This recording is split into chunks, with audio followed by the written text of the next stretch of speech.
Sensei Yahagi's special seminar held in Taipei this year was a truly special experience for me. During this seminar, I was fortunate enough to have the opportunity to learn all the second Dan kata of Ryushin Shouchi Ryu firsthand. I don't think I'm quite at the level yet where I should be seriously learning the second Dan kata. However, my teacher, Ed Sensei, agreed with me, and since Ryushin Shouchi Ryu encourages students to get an early start on and practice the next level of kata, I didn't want to miss this opportunity. As I began learning the second Dan kata, I noticed three things. The first is simply that there are so many kata. There are already 15 Shoden kata in Ryushin Shouchi Ryu alone, but now that I've learned 15 new Nidan kata, the total number of kata I need to practice has reached 30.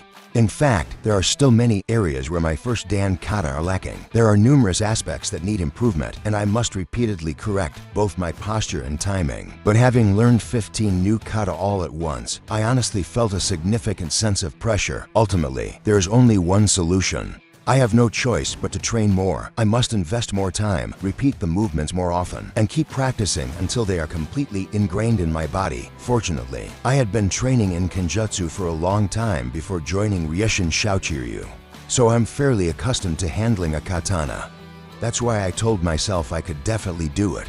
The second thing I noticed was that many of the kata require lower body strength. The movements starting from the seiza position were particularly impressive. It wasn't just a matter of sitting down and drawing the sword. There were many kata that required jumping up or moving explosively from the seiza position. When actually performed, it was much harder than I expected, requiring both lower body stability and explosive power at the same time. However, this aspect actually gave me a bit of confidence. Since I've been practicing kendo for a long time, I'm somewhat accustomed to basic lower body strength and shifting my center of gravity. So, I believe that if I practice consistently, I'll be able to do it. What was amusing here were the senior students' jokes. They referred to the Ryushin Shouchi Ryu Nidan kata as the seiza of hardship, and they called the third Dan kata the agony of the right arm. The reason, they said, was that the third Dan kata contains so many one-handed techniques that, if you keep training, only your right arm will gradually get thicker.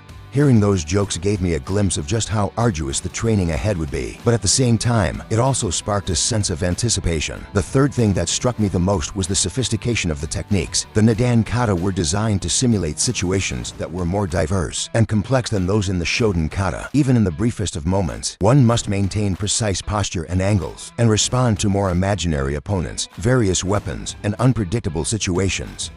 For example, the technique called Yaryotoshi is designed for situations involving long weapons like spears. It's not just about slashing. You must neutralize the long weapon while perfectly matching distance and timing. Also, Rentachu Chuzen assumes a situation where you're surrounded by three enemies, making instantaneous changes in direction, eye contact, and the sword's trajectory extremely important. Hiryu was a technique requiring an explosive charge to subdue a distant opponent in a single strike, while Ryuvi designed to counter an enemy attacking from behind. In this way, I felt that the two-step katas were not simply extended versions of basic movements, but rather embodied a profound consideration of how to respond within actual combat situations. The lineage of Ryushin Shouchi Ryu techniques is said to date back to Japan's Warring States period. Over that long span of time, the details of iaido and kenjutsu have been continuously developed and refined. That is why the more I learn, the more I am in awe. I sense that these were not merely cool techniques, but movements forged through the accumulated experience and research of countless people over many years. However, at the same time, the pressure grows. This is because as the number of techniques increases, so does the amount of practice required. Every single posture, every angle, and even the direction of one's gaze has meaning and a reason behind it.